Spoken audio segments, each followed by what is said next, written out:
Muy buenas tardes, espero que se me escuche bien. Y bienvenidos todos a este webinar de la Escuela de Práctica Jurídica de la Universidad Complutense sobre temas de precios de transferencia.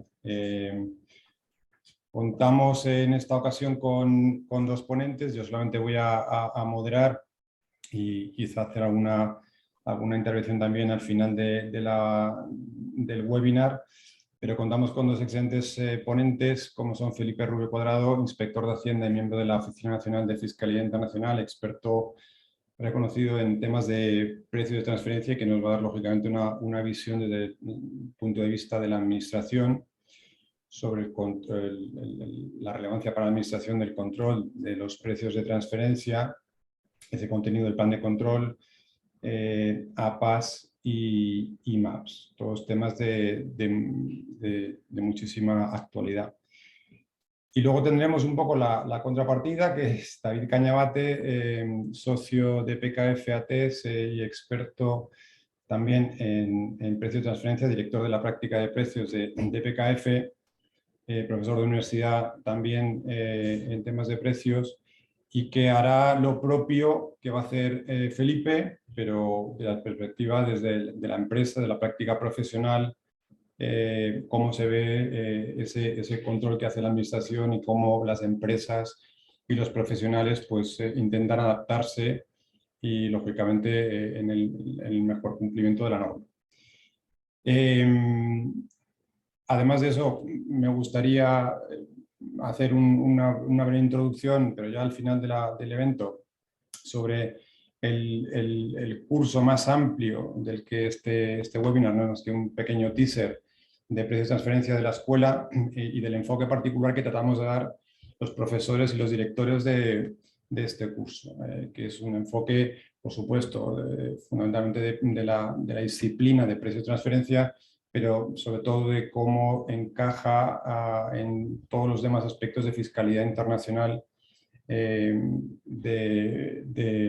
afectan a la ley de sociedades, de renta de no residentes.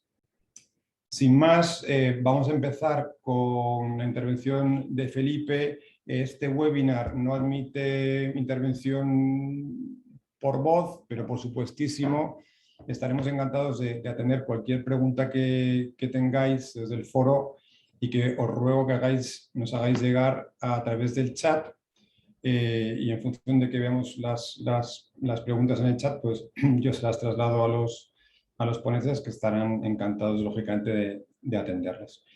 Y sin más, Felipe, si te parece, pues te doy la palabra y adelante. Muchísimas gracias por acompañarnos hoy.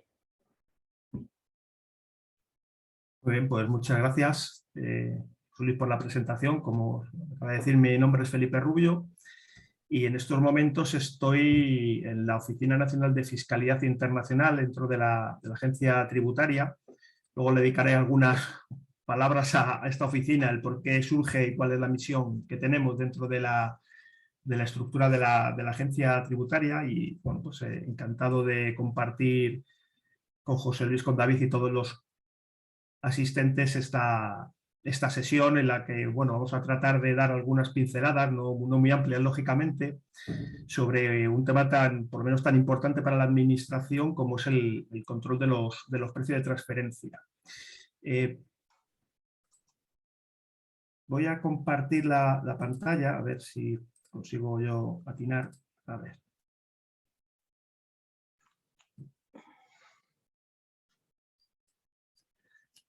Pues bien, siempre me gusta poner un poco en contexto la importancia que tienen las operaciones dentro de las multinacionales, porque al final, cuando hablamos de precio de transferencia, tenemos que tener siempre presentes o no perder de vista que de lo que estamos hablando es de el beneficio, la pérdida económica que se produce como consecuencia de operaciones dentro de las multinacionales. Todo lo que pasa fuera de estas operaciones internas queda al margen de los precios de transferencia. Es decir, todas las operaciones entre independientes está fuera de la metodología, de todo lo que podamos hablar de precios de transferencia. Por eso tenemos que centrarnos en las multinacionales. Y luego también me gusta siempre aclarar, incluso cuando hablamos del control, que sobre todo desde el punto de vista de la fiscalidad internacional, que al final aquí lo que estamos haciendo, lo que se hace a través de los precios de transferencia es repartir bases imponibles entre los estados. Lógicamente, las bases imponibles que van a generar las multinacionales, pero estamos ante una metodología que lo que pretende es repartir esa base imponible o cómo debe tributar los rendimientos, los beneficios o las pérdidas que se tienen por las multinacionales en sus operaciones internas entre los estados. Luego también cuando hablo del control, también hay una idea que a veces cuando se oye en la calle hablar de los precios de transferencia de las multinacionales etcétera, se pierde un poco la perspectiva. En precio de transferencia, por lo menos desde el punto de vista o de mi experiencia cuando hablamos de cómo controlar o qué controla el precio de transferencia, normalmente vamos a dejar de lado la idea de los paraísos fiscales, de baja tributación, etcétera, etcétera. Normalmente, ya digo, cuando estamos verificando, controlando la adecuada tributación de operaciones dentro de una multinacional, lo que estamos viendo habitualmente es operaciones entre países, digamos,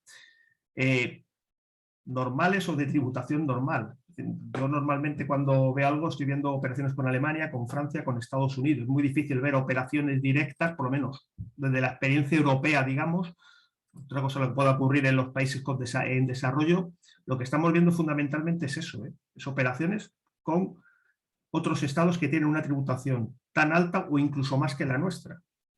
Pero también para nosotros es muy importante también la reflexión, que a lo mejor a veces esta reflexión puede chocar con el mundo de la empresa o de la multinacional. La multinacional es una, piensa como una y normalmente le va a dar igual pagar en Alemania, en Francia, en Italia o en Japón.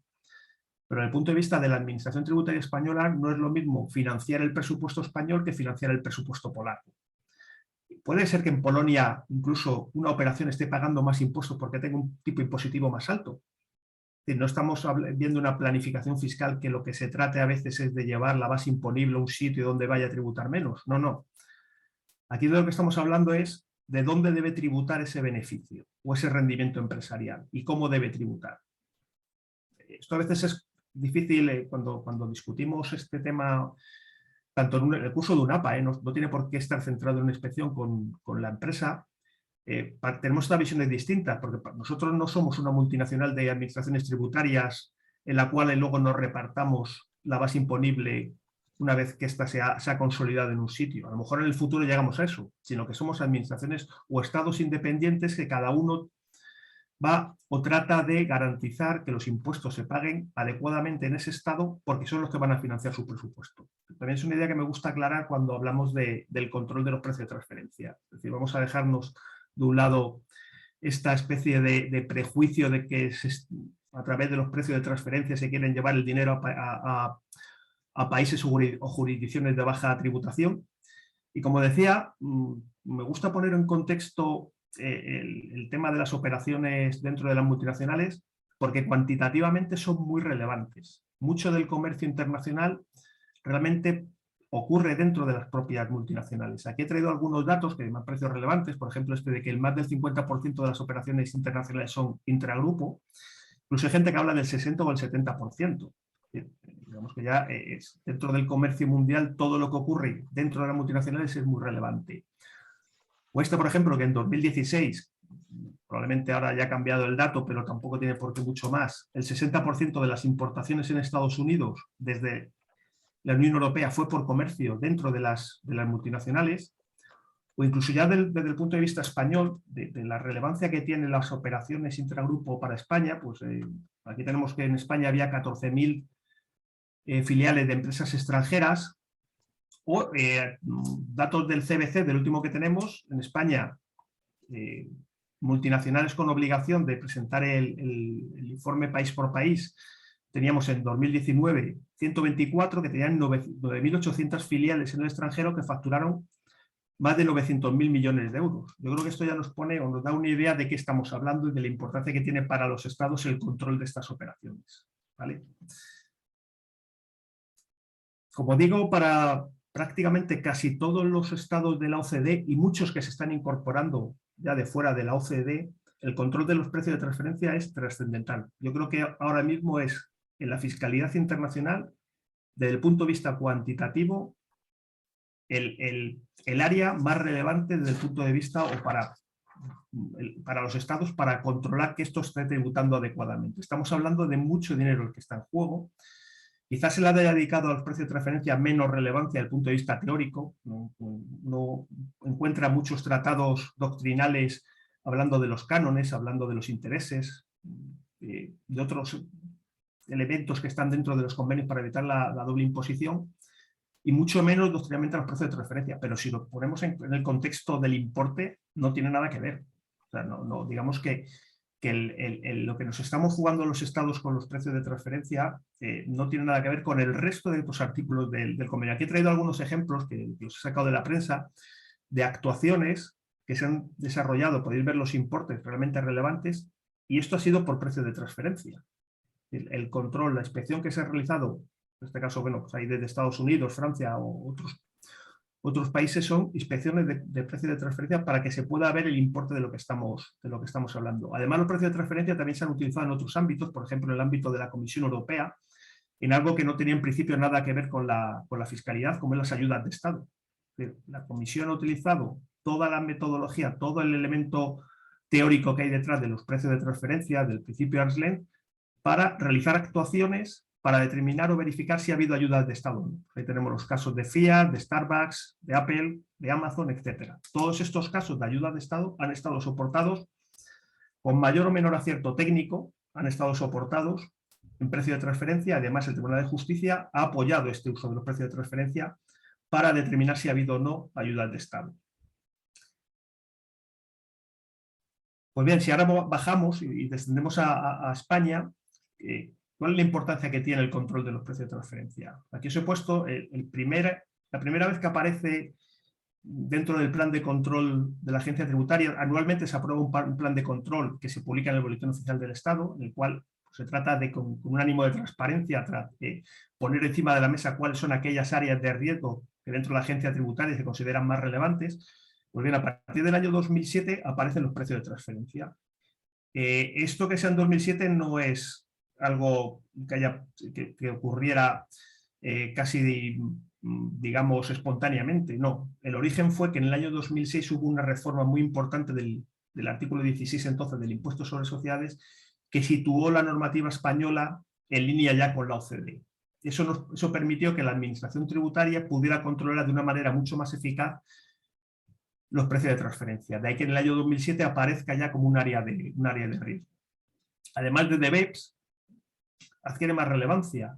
Allá en 2013, estamos ya hablando casi, cuando hablamos de BEPS, de la prehistoria, hace ya 9 años, se identifican los precios de transferencia como uno de los instrumentos de planificación fiscal. Incluso se llega a poner encima de la mesa si siguen valiendo los precios de transferencia para valorar las operaciones dentro de las multinacionales. Al final no se da el salto, se mantienen los precios de transferencia, se identifican los problemas. Hay 3 acciones de BEPS dirigidas a precios de transferencia para tratar de actualizar esas directrices, de tratar de que tributen los beneficios allá donde se genera el valor, y van a poner aún más el foco a partir de las acciones en 2015, la nueva directriz de 2017. Se va a dar nuevos instrumentos a los estados para poder verificar si se están tributando adecuadamente los beneficios de las multinacionales. A lo largo de estos años, desde 2007 en adelante, también, lógicamente, ha habido un cambio en el comportamiento tanto de los contribuyentes como de la propia administración. Los de los contribuyentes también son conscientes de que cada vez hay más presión inspectora en precio de transferencia, y lo que se ha observado es, digamos, que con el paso del tiempo tienen una documentación más sólida, una documentación más acorde con la política de precio de transferencia, tratan de alinear los precios de transferencia con la propia actividad económica, con el propio negocio. Digamos que ya no se consideran los precios de transferencia como algo que había que cumplir de una manera más o menos formal, sino que se alinea con cómo está desarrollándose el negocio dentro de esa empresa. Y por parte de la administración también, lógicamente, hemos ido aprendiendo y también nuestro comportamiento ha cambiado. La experiencia nos ha permitido tener una mayor conocimiento, un mayor training sobre precio de transferencia, y también yo creo que cada vez estamos realizando unos controles técnicamente mucho mejores de lo que estaba realizándose hace 7, 8 o 10 años. Incluso aquellas áreas sobre las que se está poniendo más énfasis en el control también ha cambiado. Antes se controlaban mucho los servicios intragrupo, quizás sea lo más fácil. Hoy día ya se está poniendo más énfasis en otro tipo de operaciones mucho más complejas, como las operaciones financieras o las operaciones con intangibles. Ahora bien, que todos vayamos aprendiendo no quiere decir que esto no sea un área polémica. Como dicen las directrices, no es una ciencia exacta, quizás sea un tanto desilusionante que no sea una ciencia exacta, porque al no ser una ciencia exacta aquí hay mucho de valoración, mucho de subjetividad, y esto va a llevar lógicamente al conflicto. Todos podremos ir mejorando, todos podremos ir haciéndolo mejor, pero yo creo que va a ser casi inevitable que no lleguemos a situaciones de conflicto o de discrepancias o de diferencias a la hora de enfocar los precios de transferencia o cómo está una multinacional, bueno, o una empresa, si al final tampoco son empresas, son multinacionales. Cualquier empresa que tenga una filial fuera, una pyme o una mediana empresa, va a caer también dentro de toda la metodología de precio de transferencia. Por tanto, digamos que las posibilidades de que haya discrepancias siguen manteniéndose. Luego vamos a hablar de algunos instrumentos que pueden de alguna manera pulir o limitar estas discrepancias, pero no nos hagamos ilusiones, esto va a seguir existiendo. He traído aquí también las directrices de este año, del 2022, para ir desbrozando aquello en lo que se está poniendo más, o se va a poner más énfasis en el control. Ya lógicamente esto ya se está realizando durante este año. Y lo primero que he traído aquí es esto que ahora aparece como la estrategia 360 y que no es otra cosa sino fruto de lo que he comentado antes, de que también la administración aprende y trata de cambiar el enfoque que está dando a los precios de transferencia. Tradicionalmente, dentro del precio de transferencia teníamos 3 procedimientos. Tenemos el procedimiento de inspección, el procedimiento de control, el procedimiento de acuerdos previos y luego los procedimientos amistosos. Pues bien, la idea que se trata de reflejar con esto que llamamos la estrategia 360 es dar un enfoque conjunto al contribuyente que pueda estar involucrado en los 3 procedimientos. Porque es frecuente que un contribuyente esté sufriendo una inspección, al mismo tiempo haya pedido un acuerdo previo de valoración a la administración y como consecuencia de inspecciones anteriores tengo un mapa encima de la mesa. Pues bien, la idea que tenemos ahora mismo en la administración es vamos a tratar de dar una misma solución, una solución lo más coherente posible utilizando los 3 procedimientos. Llaman la 360 porque es casi circular. Uno empieza en una inspección y al final acaba en un MAP. Y si quiere garantizarse la seguridad jurídica, pues bueno, muchas veces fruto de la inspección va a ser la solicitud de un acuerdo previo de valoración. También ha salido, bueno, ha llamado la atención que en la prensa haya aparecido que íbamos a utilizar el análisis de riesgo y un sistema automatizado para seleccionar a los contribuyentes en materia de precio de transferencia. Yo creo que quizás se le haya dado más bombo del que tiene, porque la agencia tributaria, por lo menos la española, funciona por análisis de riesgos. Prácticamente no hay selecciones aleatorias de contribuyentes. Incluso la OCDE lo recomienda, ¿eh? La OCDE recomienda estas selecciones aleatorias, pero somos una administración con un número, digamos, reducido, puede sonar chocante, de personal en la agencia tributaria. Simplemente por poner en contexto, en Bélgica o en Holanda hay más funcionarios en la administración tributaria que en España, con las diferencias, lógicamente, de población que tiene, y por eso ha descansado mucho en las herramientas informáticas o en la tecnología. Y la tecnología nos ha llevado a realizar selección de contribuyentes utilizando el análisis de riesgo. Pues bien, esto se ha trasladado ahora de una manera quizá más eficaz al campo de los precios de transferencia. ¿Por qué? Porque ahora disponemos también de una mayor información que antes no teníamos. Esta selección se va a hacer a partir de la información que obtenemos del propio contribuyente o de terceros. El CBC, para análisis de riesgo, es muy relevante. Y también me gusta recordar que el CBC solo se puede utilizar para análisis de riesgo, no se puede utilizar para realizar una regularización por precio de transferencia. Tenemos otra fuente de información, los APAs o los tax ruling que nos están dando otras administraciones y que nosotros damos. Tenemos el modelo 232, información que estamos obteniendo de los propios contribuyentes. Pues bien, la idea aquí ha sido generar una herramienta que, mezclando toda esta información y realizando ponderaciones, nos permitan que cuando realicemos un control de precio de transferencia seamos lo más eficientes posibles. Es decir, que ya que tenemos limitados los recursos, son recursos públicos, tratar de operar con la mayor eficiencia posible. Y esto es esto que ha salido, ya digo, llamó la atención bastante en la prensa. Al final es lo que se está haciendo en otras áreas, llevándolo al campo de los precios de transferencia. Si entramos ya en las principales áreas de comprobación sobre los que se va a dirigir la actuación administrativa, tenemos por un lado la documentación y el modelo 232. Para nosotros es muy importante la documentación. Yo siempre digo que no queremos documentación por quererla, por cargar al contribuyente con otra obligación formal, sino que la documentación debe ser la puerta que abra la explicación de lo que hace el contribuyente, por qué lo hace y por qué obtiene ese resultado. Y entre más nos explique y mejor nos lo explique, lógicamente la confianza que va a generar y el convencimiento va a ser mayor. Para nosotros la obligación de documentación no se generó en su día para poner una sanción, porque para eso hay otros sistemas, y además se estableció una sanción específica. Podríamos haber vivido perfectamente con la sanción general de la Ley General Tributaria, sino que como para otras administraciones ya anteriormente a la nuestra, que ya tenían la obligación de documentación, para nosotros es, digamos que es con lo primero que nos vamos a enfrentar cuando a un contribuyente le vamos a hacer el control de precios. Te digo, para nosotros es muy importante la documentación y por eso aquí está el hecho de querer comprobarla para que sea lo más coherente y consistente posible. Quizás si tuviera que destacar algún dentro de este elenco de operaciones o actividades sobre las que llaman la atención, las reestructuraciones empresariales en términos de precio de transferencia son muy relevantes. Estos cambios funcionales que a veces nos encontramos de distribuidores o fabricantes que antes lo hacían todo y de pronto dejan de hacer cosas y se convierten en rutinarios. Bueno, pues esos cambios de remuneración suelen llamar bastante la atención. Felipe, sí, dime.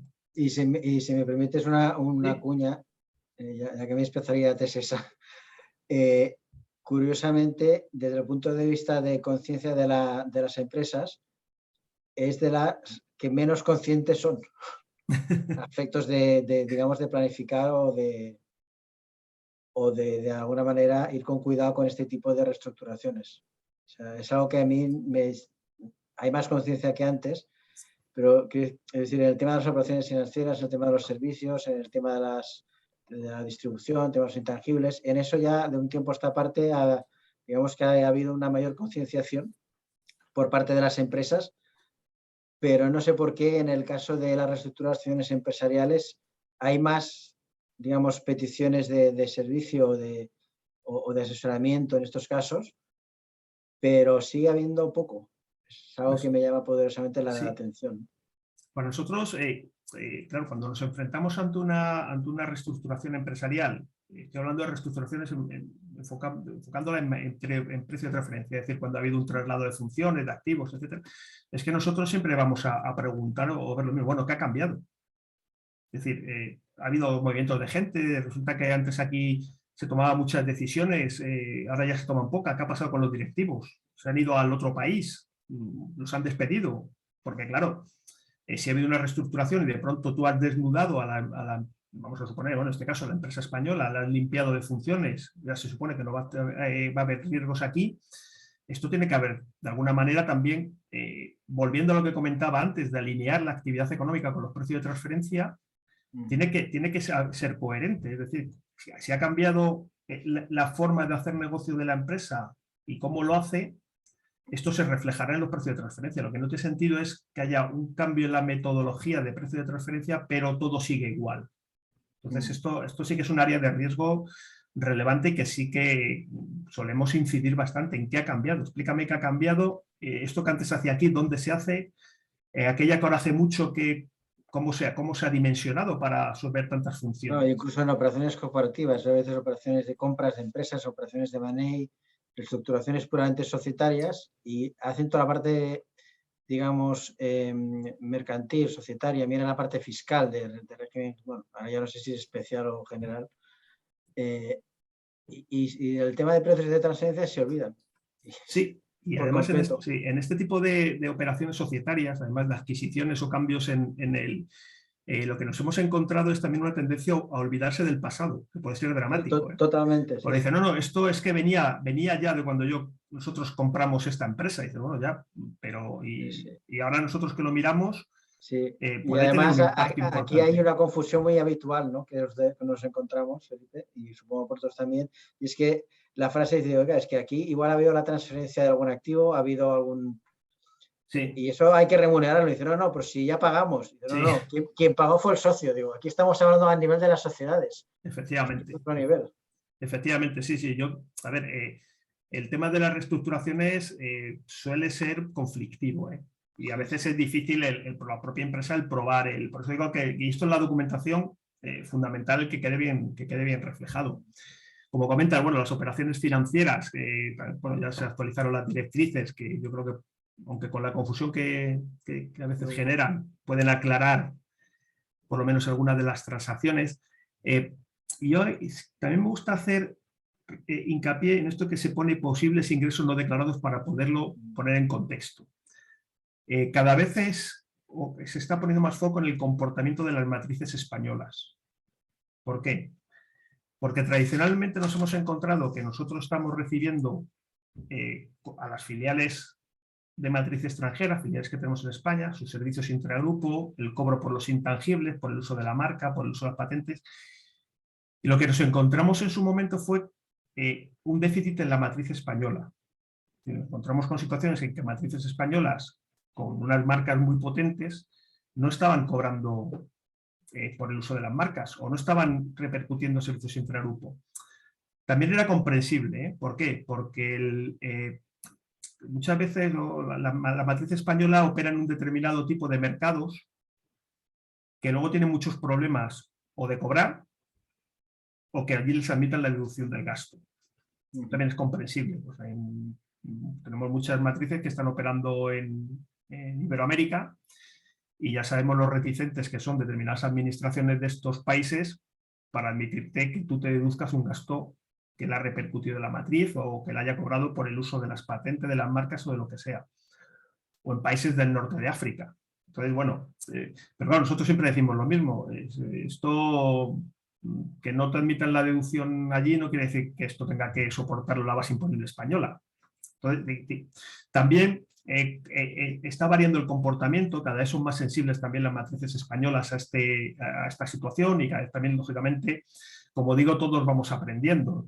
Te encuentras el fallo en un momento dado y también ves que ante la presión las propias matrices se están acercando a nosotros para pedirnos acuerdos previos de valoración para decir, oye, ¿cómo valoramos esto? ¿Cuánto tengo que cargar fuera? Aquí sí que te reconozco, Felipe, que, si me permites la cuña, que ahí hay una situación un poco extraña, ¿no? Con la Agencia Tributaria Española en esto de inspecciones, porque ahí yo creo que claramente hay una doble vara de medir en función de que si el cliente sea, o sea, si el contribuyente sea filial o matriz.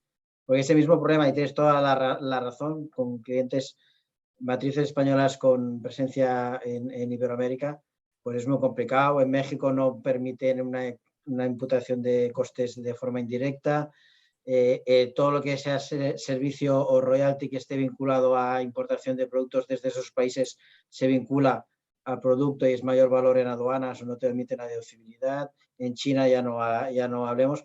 Pero es que aquí también, digamos, no digo todos, pero digo la posición en general de la Administración Tributaria Española en el tema de los cargos por servicios en filiales españolas es lo mismo. Es decir, normalmente suelen no aceptar la mayoría, con lo cual yo creo que aquí, el contribuyente, sea español o extranjero, y te lo digo con toda sinceridad, es que está bastante perdido, porque al final yo creo que se deberían de poner de acuerdo todas las administraciones tributarias, y yo creo que aquí, yendo a lo que hablas más adelante, es el típico caso de que si lo tienes bien justificado, lo tienes bien documentado, oye, hagamos un amistoso y que se pongan de acuerdo las administraciones. Es que eso te iba a comentar. Lo que pasa es que, a ver, aquí hay una diferencia fundamental. Bueno, creo que es una diferencia importante con quién estás operando.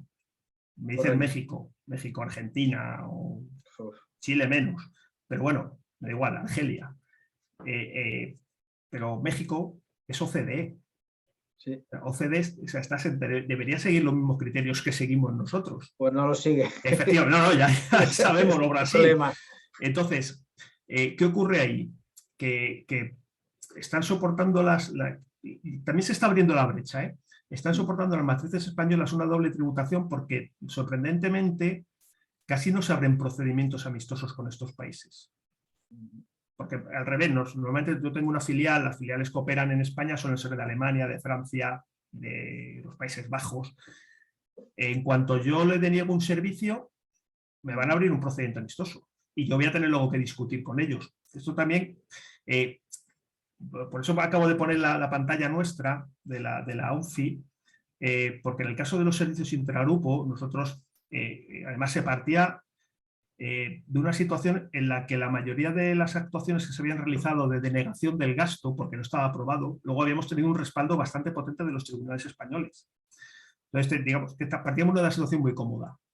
No sé si a lo mejor estamos mezclando y no me va a dar tiempo a hablar de todo, pero yo creo que en el caso de los servicios partíamos de una situación cómoda, en el sentido, oye, yo te deniego el gasto porque no está aprobado, esto es como cualquier gasto. Y ahí, bueno, pues los tribunales dicen, no, efectivamente, aquí el principio de quien tiene que aportar la prueba, pues tú no aportas la pistola humeante y no te admito el gasto. En esto estamos cambiando la orientación, sobre todo en aquellas colaboraciones en las que intervenimos nosotros, porque con esto de la estrategia 360 nosotros luego tenemos detrás un procedimiento amistoso. Y claro, si yo voy a discutir con Francia, lo que no me gusta es que me saquen los colores diciendo, ¿usted qué ha hecho? ¿Cómo que no admite servicios intragrupo en cero? Hombre, habrá un porcentaje que tendrá usted que admitir. Entonces, con esto de los servicios, es que yo creo que es un ejemplo bastante claro también de la evolución por lo menos cuando intervenimos nosotros como UNFI en una inspección. No nos gusta que nos diga el equipo de inspección, es que no está aprobado. Bueno, vamos a ver hasta dónde no está aprobado. Si nos da un material de convencimiento, pues no sé, oye, mira, está claro que tú tienes unos servicios intragrupo de apoyo legal, no puedes pretender que todo esté documentado y al 100%. Lo que sí que normalmente pedimos son elementos de convencimiento. Es decir, oye, pues mira, a ver si ha habido emails en los cuales tú has solicitado el servicio, alguien te ha asesorado. Por lo menos dame alguna prueba. ¿Cómo se han formado los costes? ¿Ha habido centros de costes? Esto no se ha montado solo para la inspección, esto está integrado dentro del propio sistema de la empresa. Entonces, es lo que vamos buscando, sobre todo porque ya digo, luego tenemos el procedimiento amistoso que nos está condicionando mucho cualquier comportamiento, porque además luego vamos a ser nosotros los que vamos a los que nos van a sacar los colores. Pero lo cual no quiere decir que no te encuentres inspecciones en los que te pidan, oye, aquí te han cargado 3 millones de euros por servicios. Dame una prueba de cada uno de los servicios identificados, lo cual es absurdo de lo que estamos hablando, pero que sigue pasando, ¿eh? O sea, sí, lo sé. Eso te lo puedo. Tratamos de limitar lo menos posible, por eso se creó precisamente la Oficina Nacional de Fiscalidad Internacional, por tratar de dar una respuesta lo más técnica posible, aunque unas comprobaciones en las cuales puede haber tanto elemento de subjetividad o de valoración. Lo que se trata o lo que tratamos de dar es una respuesta lo más homogénea posible dentro de las limitaciones que tenemos, porque nuestras comprobaciones ni son, o sea, nuestra participación se aprecia mucho, muchas veces la piden los propios equipos que participemos nosotros, pero no es obligatoria. Hay un par de preguntas, no sé si lo digo, porque ya... Hay un par de preguntas que las dejamos para el final, José Luis, o cómo lo hacemos. Bueno, me alegro que me hagas esa pregunta precisamente, David, porque sí, iba a decir, Felipe, que la verdad es que el debate es súper enriquecedor, pero sí que deberíamos ir terminando esta intervención y, entre otras cosas, para dar paso a las preguntas, quizá si te parece, Felipe, te concentras en lo que tú consideres más importante. Sí, sí. Y damos paso a esas preguntas que podéis responder además cualquiera de los dos, y luego interviene David, si os parece bien. Sí, pues sí, ya un poco hemos hablado de la inspección, cómo enfocamos, ya digo, la idea es que se trate de que donde yo trabajo ahora mismo participemos en la mayor posibilidad de inspecciones, también para limitar el impacto que en el futuro vamos a tener y casi ahorrarnos trabajo de las discusiones que vamos a tener. He puesto aquí los procedimientos amistosos. A mí los procedimientos amistosos me parecen un instrumento muy interesante. para eliminar la doble imposición. Cada vez está habiendo más procedimientos amistosos. Lógicamente, antes eran unos grandes conocidos en España, pero es una herramienta muy potente para eliminar la doble imposición. Coincido. Sí. Y sobre todo, cuando tenemos arbitraje. ¿Por qué? Porque si uno va a los convenios y lee el procedimiento amistoso, la única obligación que tiene es que las administraciones pongan el mayor esfuerzo posible en solucionar la doble imposición. No establece una obligación de resultado. Pero cuando tenemos que al cabo de 2 años las administraciones nos han puesto de acuerdo y puede entrar el arbitraje, que además el arbitraje lo tenemos ya con casi todos los países con los que nosotros estamos operando normalmente, como os he comentado antes, pues los países OCDE, países de la Unión Europea, cuando tenemos el arbitraje, eso es un incentivo a que las administraciones se pongan de acuerdo. Nosotros preferimos ponernos de acuerdo entre nosotros que nos ponga de acuerdo un tercero. De hecho, en muy pocos casos el arbitraje. El arbitraje es más un incentivo que un elemento resolutorio. Ahora mismo se van a abrir en España dos arbitrajes, pero hasta ahora no ha habido ninguno. Uno, los que hubiera estado involucrado España. Es decir, normalmente se han alcanzado un acuerdo entre las administraciones. Además, ahora tenemos tres tipos de procedimientos amistosos y el de la Directiva de Resolución de Conflictos es muy potente. Creo que ese va a ser el futuro y es muy potente. Os he puesto aquí, mirad, ¿no? A finales de 2020, que es la última estadística que tenemos de la OCDE, había 328 casos abiertos en España y aquí faltan otros que son los del convenio de arbitraje.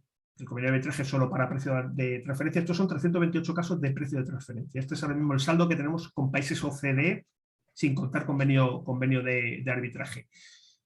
Y luego en España también yo creo que se va a producir que en el futuro no vamos a tener sentencias de precio de transferencia. No vamos a poder discutir ya de la jurisprudencia de precio de transferencia. A lo mejor van a quedar solo para las operaciones internas, porque, como sabéis, son compatibles los procedimientos internos, los procedimientos judiciales con el procedimiento amistoso, pero en el caso de España, si se pide un procedimiento amistoso, se paralizan los procedimientos tanto en los tribunales económico-administrativos como en los tribunales de justicia. Se da preferencia al procedimiento amistoso.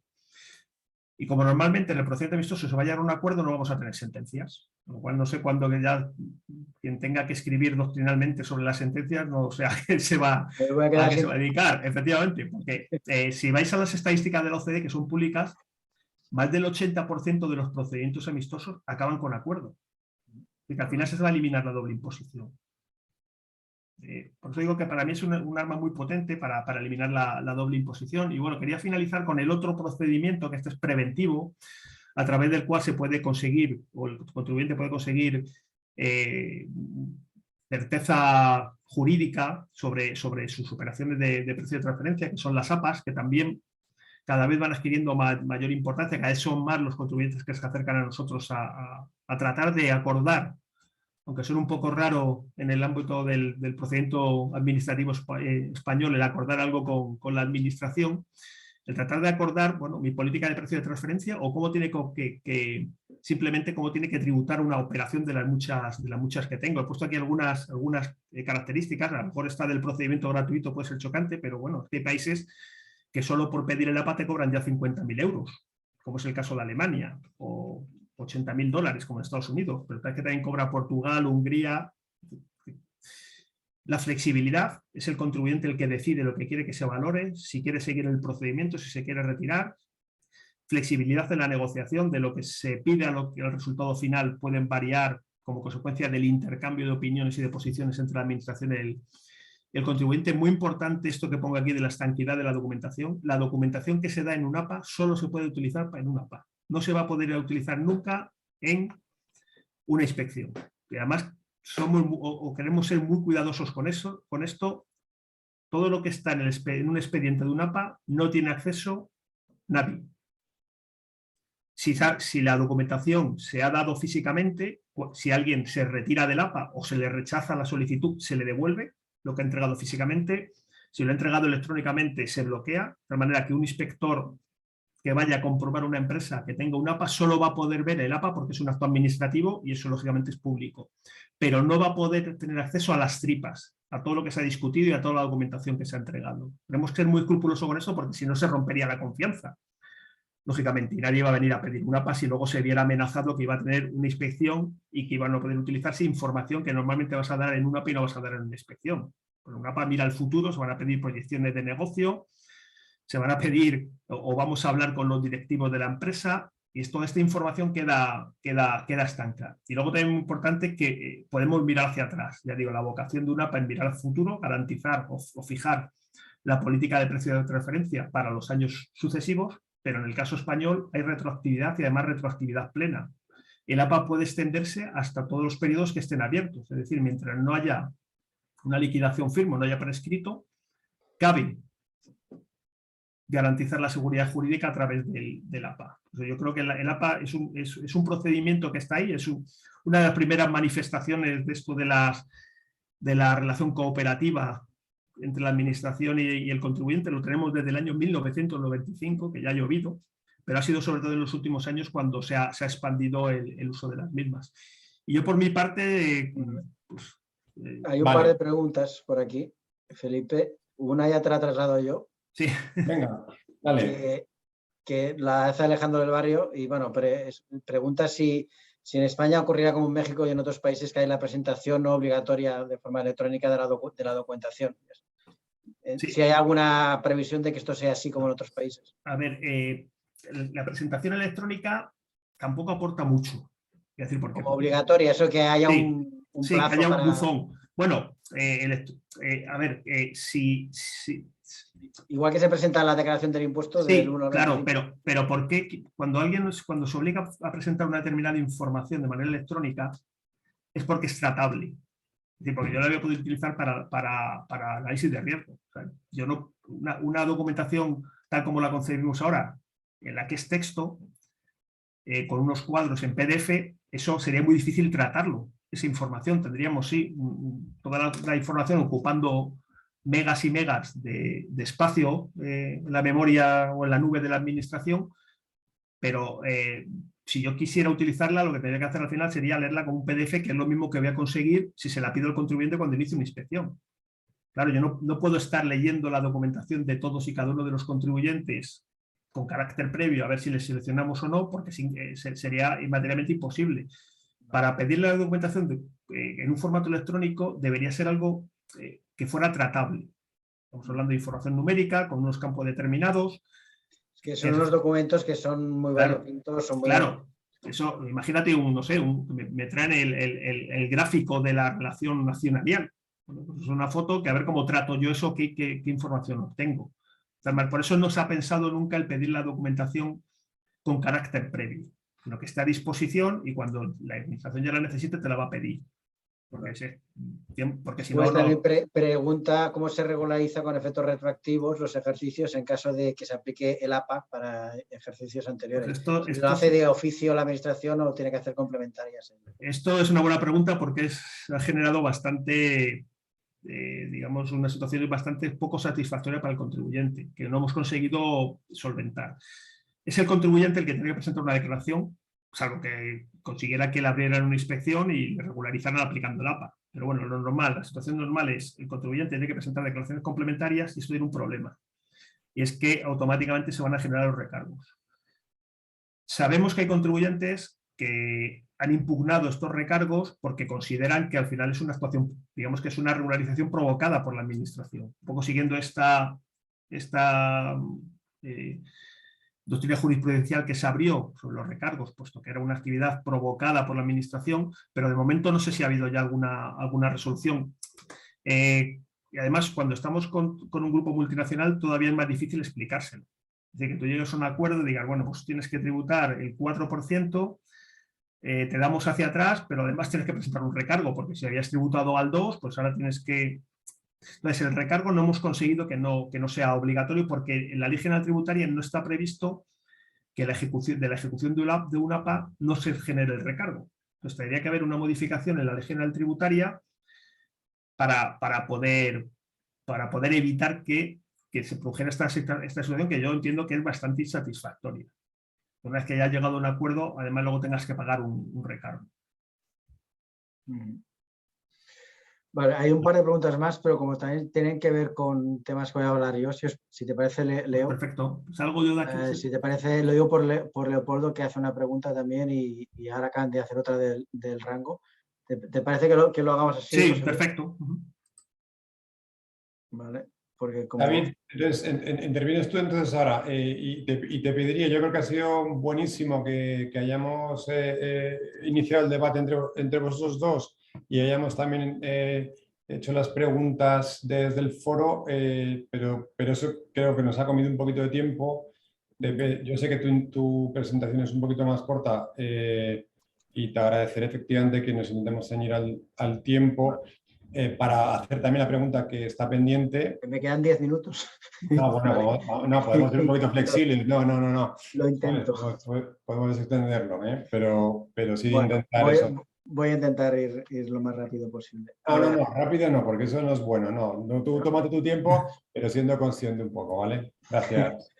Bueno, a ver, pues nada, buenas tardes a todos y bueno, soy David Cañabate, socio de procesos de transferencia de PKF y profesor de universidad. Y vamos a continuar el diálogo que tenemos con Felipe. Yo creo que lo que ha comentado Felipe es muy interesante, sobre todo esta estrategia que llaman la agencia tributaria, ¿no? La estrategia 360, y que yo, viéndolo desde el punto de vista del contribuyente, me refiero más bien a enfoque 360, ¿no? Es un poco la otra cara.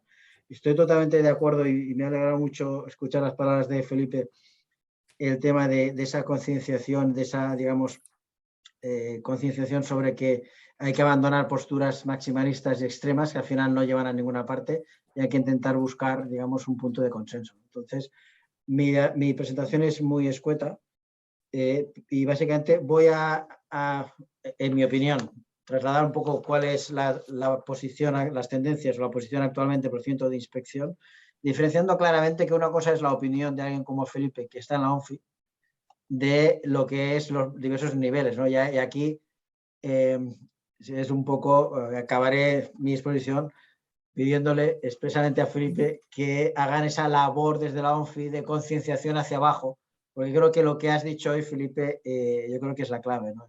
Digamos, el huir de posiciones maximalistas e intentar buscar el consenso y, evidentemente, aquellas situaciones que son claramente fraudulentas, pues ir a por ellas, porque de eso no hay ninguna duda, ¿no? ¿Vale? Entonces yo creo que, pero que eso hay que intentar, digamos, trasladarlo hacia abajo, hacia otros niveles de la inspección, porque es que si no te encuentras en situaciones que son un poco grotescas y ahora lo comentaremos, ¿no? Por ambas partes, también por las empresas. Bien, en mi opinión, básicamente, ¿qué es lo que nos encontramos? Bueno, yo lo he dividido así en tres partes o en tres áreas. La primera, los clásicos, eso siempre estará ahí, ¿vale? A mí me gustan las películas en blanco y negro, pues bueno, pues esto es lo mismo, ¿no? Es decir, el tema de la no acentuación de pérdidas en las filiales. Antes hablaba Felipe de uno de los casos, el tema de la no acentuación de pérdidas recurrentes. Estoy totalmente de acuerdo con Felipe en eso. Es decir, no tiene ningún sentido que una empresa esté perdiendo dinero durante 10 años. Eso no es admisible, ahí hay un problema, ahí probablemente sea un problema de periodo de transferencia. Lo que sí que es cierto es que nos estamos encontrando que empresas que han ganado dinero y que de repente concatenan 3, 4, 5, 6 años de pérdidas justificadas, a veces por motivos de negocio, a veces por motivos sectoriales, a veces por otros motivos, básicamente no se aceptan, nunca. Entonces, y por mucho que lo tengas justificado, es una situación pues, que a veces nos encontramos. No siempre, también digo que en ocasiones, digamos, se llega a un entente, pero, digamos, sobre todo si la empresa es una filial, y ahí entraría el tema de los perfiles de riesgo, es algo que, bueno, que si van bien dadas no hay ningún problema, y que si van mal, pues no se acepta de por sí, ¿no? Entonces, yo creo que esto es algo que también, digamos, hay que intentar buscar un punto medio, ¿no? El tema de los servicios de apoyo a la gestión, ¿no? que es un clásico. Estoy de acuerdo contigo, Felipe. Yo he tenido casos en los que directamente me ajustan, o sea, no me aceptan el 100%, pero muchos. Y eso después viene un porcentaje amistoso y igual enmiendan la plana en un 60, un 70, un 80%. Eso no tiene ningún sentido. Y después ya lo comentaré, y tampoco tiene muchas veces mucho sentido de determinadas posiciones máximos de algunos grupos multinacionales, ¿no? Que cargan hacia abajo todo lo que puedan cargar y más, ¿no? Que eso tampoco es. Entonces, hay esas posiciones maximalistas yo creo que hay que oír, ¿no? Lo que va más, la recalificación de operaciones, en especial las financieras, ya lo has comentado, Felipe, en mi opinión, y esto es muy personal, pero es el escrutinio de la documentación hasta límites irracionales, en mi opinión, ¿no? Y sobre todo estos giros de opinión y de criterios que al final hace que uno no sepa realmente nunca a qué atenerse. Y esto está relacionado con una de las consultas que hacía Leopoldo al principio, que decía que, claro, que se planteaba si realmente la administración tributaria podía facilitar un criterio un poco más estable a efectos de los benchmarkings y los análisis económicos, análisis de comparabilidad, porque claro, se encontraba pues lo que nos encontraba la mayoría, ¿no? Que al final a lo que se va es a destruir el benchmarking facilitado por el contribuyente y los comparables. Y entonces, en una exposición con un contribuyente te encuentras un argumento y el contrario en la siguiente y al revés. Entonces, al final llega un momento que es un poco un sinsentido, ¿no?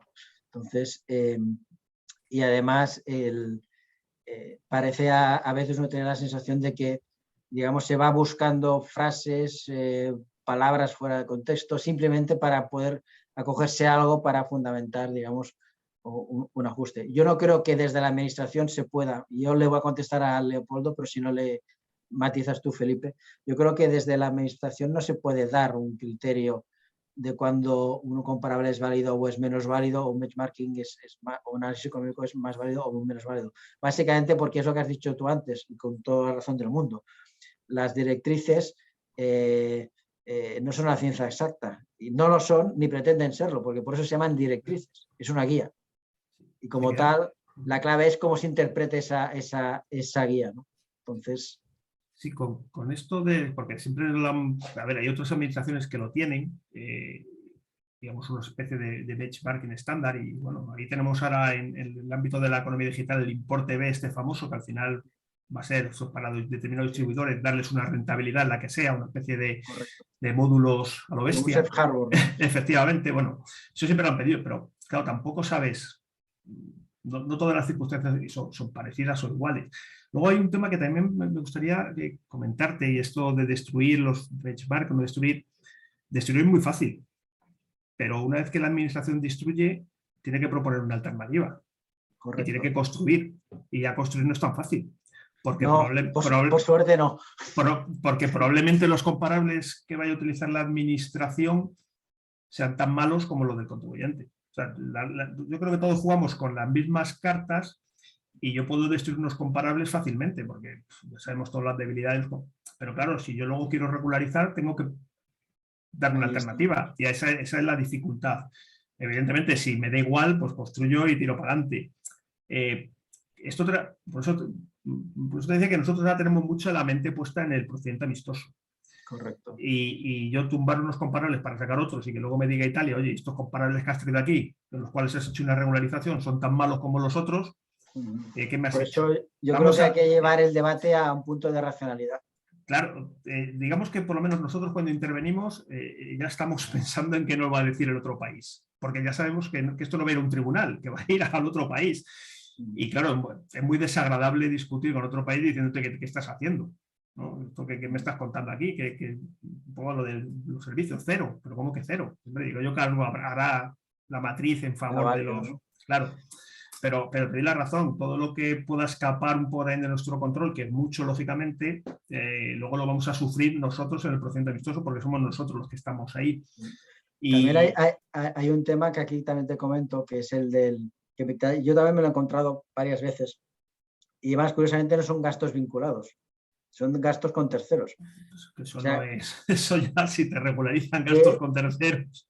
Que dicen, no, es que o sea, te comparan los gastos, por ejemplo, de personal que tienen los comparables respecto a total costes, y como tú tienes un volumen superior, te lo ajustan o te lo pretenden ajustar. Y dices, oiga, es que ya me parece que, hombre, es que utilizar, digamos, el análisis de comparabilidad o los comparables para ajustarme gastos de terceros ya me parece un poco exagerado, ¿no?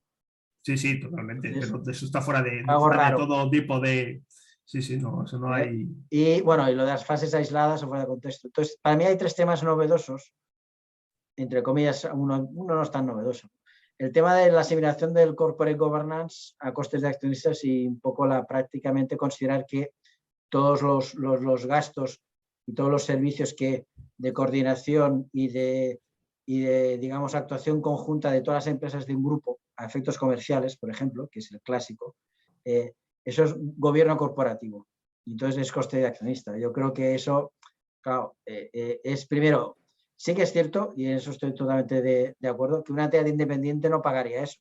Pero no pagaría porque una entidad, no porque no sea racional el coste, sino porque una entidad independiente evidentemente no tiene ninguna necesidad de actuar de forma coordinada con otras empresas del mismo grupo. Pero la gran ventaja comercial que tienen las empresas de un grupo multinacional es que tienen clientes en todas partes y ese cliente quiere encontrarse en la misma empresa, la misma imagen, el mismo producto, la misma calidad, el mismo servicio postventa en todos los países y por tanto eso hay que gestionarlo y coordinarlo de forma centralizada. Y eso, que es claramente un servicio con fines comerciales y a beneficio de las empresas, no es un servicio que reconozco que no encontrarás en una entidad independiente, pero es un servicio que claramente, eso lo que no significa que no sea válido, porque ya sabes que no sea, que no exista el comparable independiente no significa que no sea racional ni que no sea adecuado.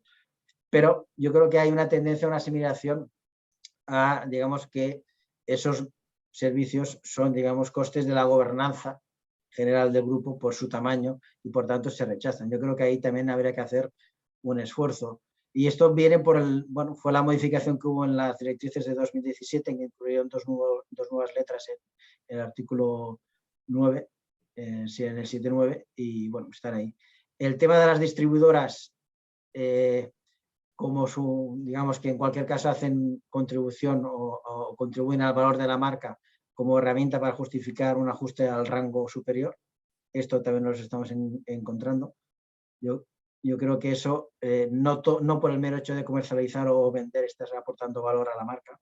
Ahí tiene que haber una inversión realmente en publicidad y promoción de esa marca, si no, no tiene sentido. Totalmente de acuerdo contigo. Y la persistencia de efectos de comparabilidad en los benchmarks se van a ajustar a la mediana, que era una consulta que nos hacía uno de los asistentes, que decía que, claro, que a pesar de la nota de la agencia tributaria, ahí, digamos, a raíz de la sentencia IKEA, en caso de benchmarking sí o sí se mantiene la teoría de que siempre van a haber defectos de comparabilidad, sin incluso entrar en hacer análisis de desvíos, de desviación típica o si realmente el rango es muy disperso, con lo cual, en caso de que quede fuera del rango, la rentabilidad del cliente o el precio, siempre se tiende a hacer un ajuste a la mediana. Entonces, esto es un tema también que no es pacífico, yo creo que es un tema de que la agencia tributaria y, digamos, y el sector profesional interpreta las directrices de forma distinta. De todas maneras, un poco porque había visto también la pregunta que se había planteado con el tema del rango. A ver, esto es un tema donde precisamente la directriz no está muy clara. Bueno, digamos que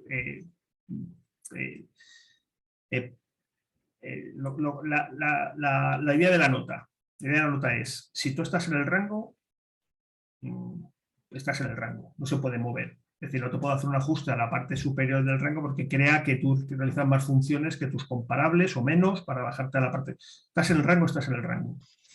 Yo únicamente te puedo mover si estás fuera del rango.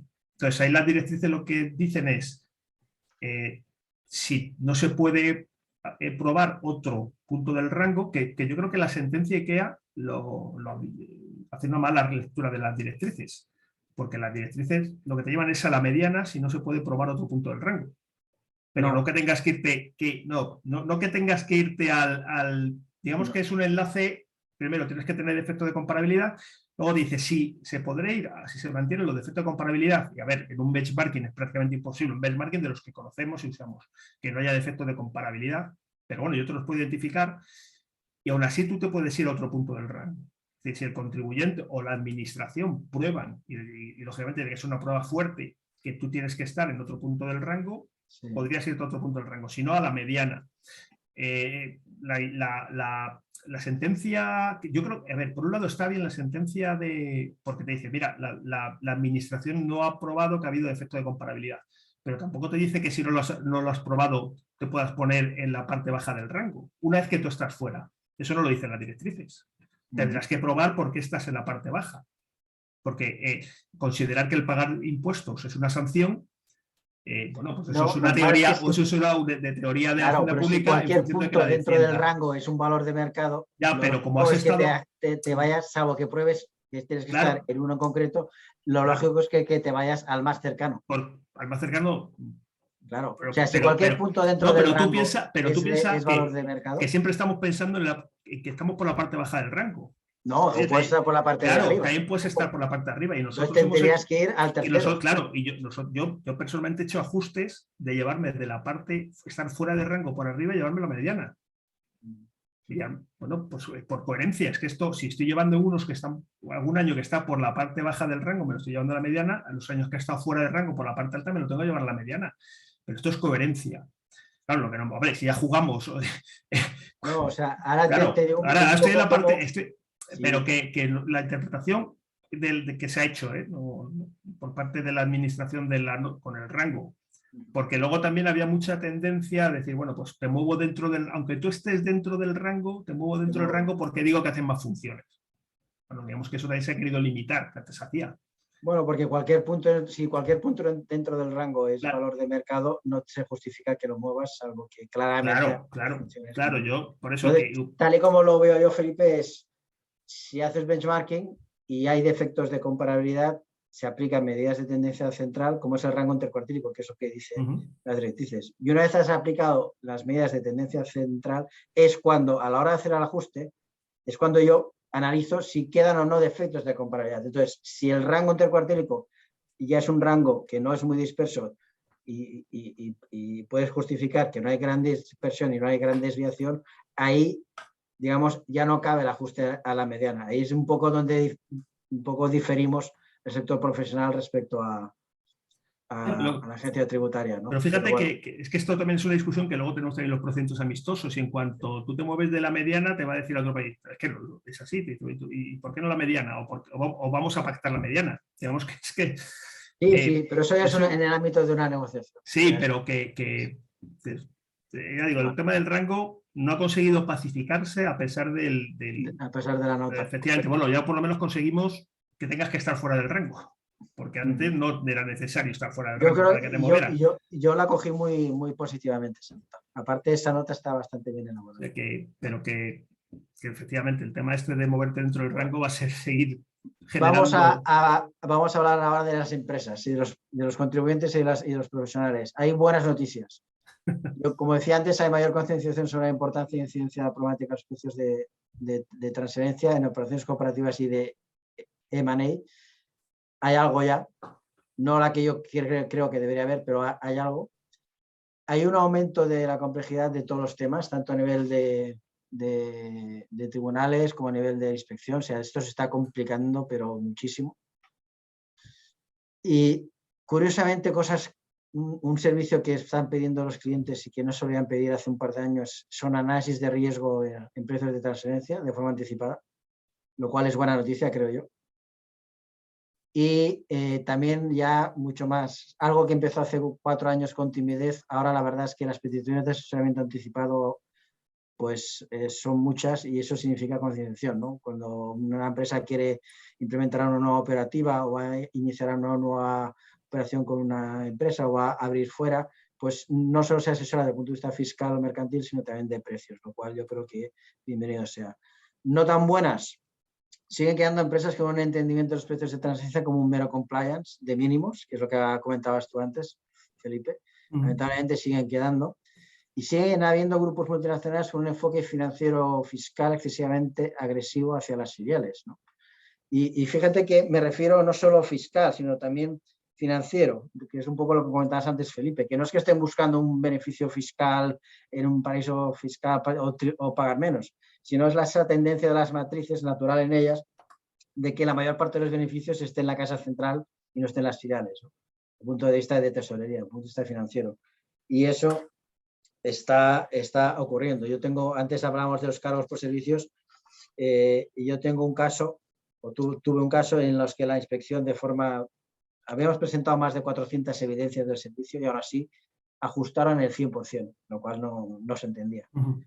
Entonces, le recomendé al cliente ir a un amistoso y el cliente de España dijo que sí y el extranjero el jefe de fiscal del grupo dijo que no, porque no quería enseñar sus intimidades al fisco de su país, con lo cual significaba lo que tú decías, ¿no? Hombre, o sea, ni una cosa ni la otra, ¿no? O sea, no me rechaces el 100%, pero está claro que también el 100% no es deducible.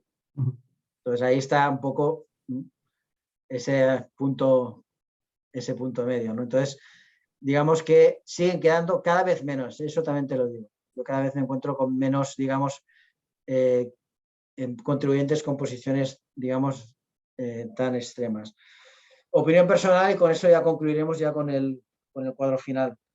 Yo creo que se deben seguir dando pasos por ambas partes para dejar esas posiciones de máximo, ¿vale? Como has dicho antes, las directrices no son una ciencia exacta, tampoco tienen que serlo. El comparable perfecto no existe.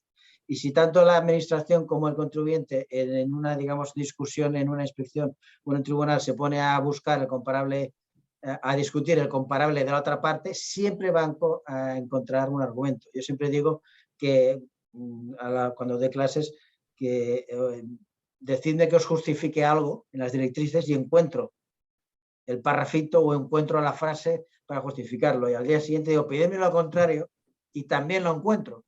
Es decir, entonces esa es la gran dificultad de las directrices. Entonces, si nos movemos en, digamos, interpretaciones y utilizaciones extremas de las directrices, siempre va a haber conflicto y va a ser imposible. O sea, yo creo que hay que huir de posiciones maximalistas, y en eso es lo que te decía antes, de que la ONFI yo creo que también tiene que concienciar hacia abajo. Los fiscalistas de ciertas empresas estamos concienciando a los clientes, pero también la ONFI creo que tiene que hacer creo que hace un muy buen papel en ese aspecto, ¿no?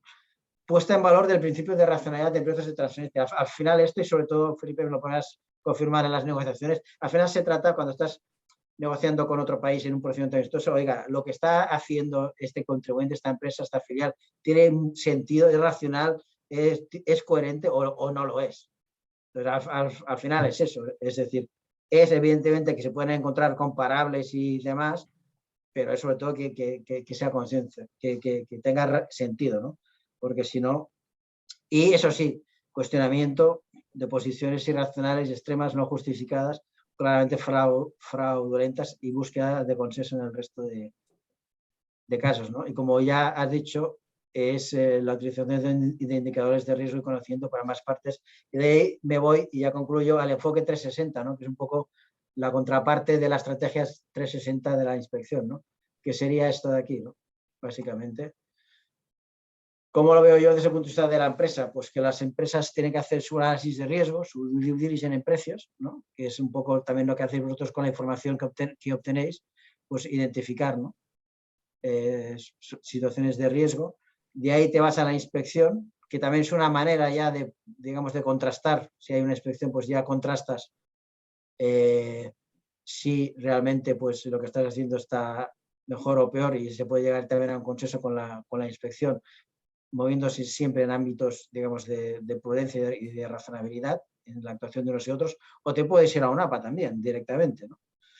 Pero en cualquier caso, tras la inspección, evidentemente viene lo que comentabas, Felipe, ¿no? Ahí viene el procedimiento amistoso. Si has tenido si tu actuación ha sido fraudulenta, no tienes una buena documentación, no eres susceptible, no has cometido infracción tributaria, no hay sanción posible, pues ahí la salida mejor es el procedimiento amistoso, tanto para la administración como para el contribuyente, porque eso es lo que le da después la garantía de, con la solución que se obtenga, acabar de cerrar un APA de forma alternativa, ¿no? O bien dar procedimiento amistoso, o incluso después de la inspección, que no sé si es algo que también hacéis, ¿no?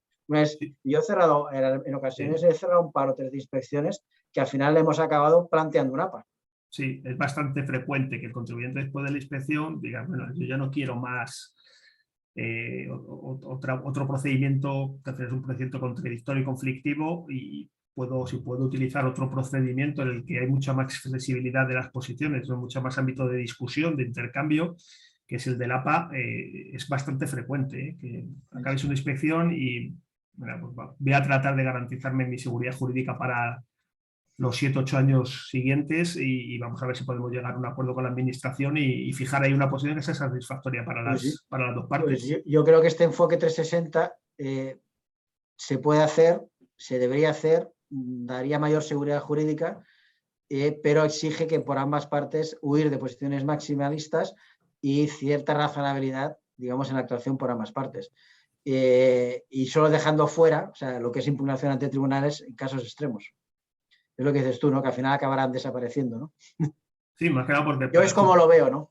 al Supremo vas a tardar 10 años y el procedimiento amistoso puedes tardar 2, más el otro año de arbitraje, en 3 tienes resuelta. Pero para ir a procedimiento amistoso tienes que huir tanto a la empresa como a la administración. Claro, claro. De posiciones maximalistas. Claro, Si no tiene sentido.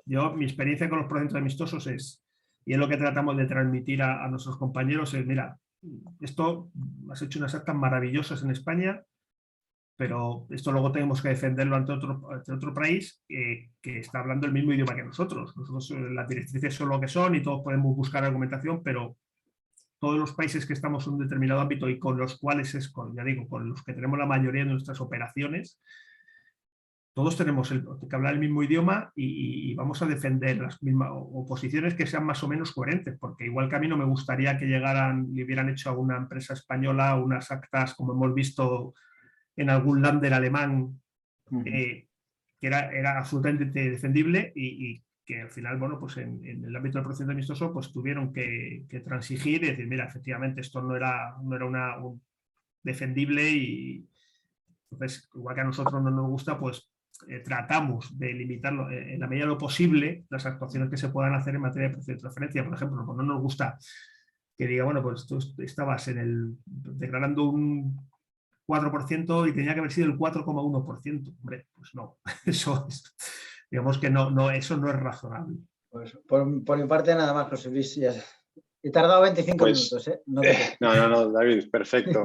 Oye, nada, interesantísimo debate. Yo creo que el formato además de intervenciones, cada uno la suya, pero con interrupciones y con intervenciones, pues eso, el tipo de debate es mucho más enriquecedor para todos y se hace muchísimo más ameno y dentro de la dificultad y aridez, por lo menos para los que somos más de la parte jurídica que económica, así que interesantísimo. Yo por mi parte solo quiero recordaros que tanto Felipe como David, como yo mismo, somos profesores del curso especial de precio de transferencia que organiza la Escuela de Práctica Jurídica de la Complutense, que, bueno, pues que si os animáis a echarle un vistazo, me permito hacer el pitch comercial y os dejo ahí el link de la página web para que lo veáis.